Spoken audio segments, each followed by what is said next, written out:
There's a command, a so-called copy properties command that you can find here at the top of the screen, which is very useful if you would like to copy properties of an existing item on your drawing and make all the rest of your selection similar to that selection. Now I will change the thickness of this wall for the sake of this presentation.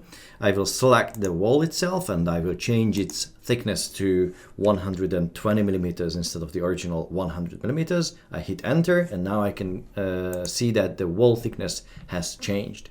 Now it's a very easy step to copy its properties to the rest of them.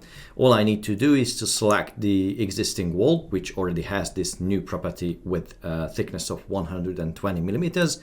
And then I will just click on this little copy properties icon. So now once I clicked on it, the software recognized that this was a wall with a certain list of properties. I can enable all of them. I can exclude a few of them if I don't want, or I can just say that, okay, I don't want to copy anything except the wall thickness, for example. Or I can just enable all of the properties, exclude a few of them. I will just go with the defaults now. If you hit OK, then you need to select the rest of the items that will inherit the properties of the origin.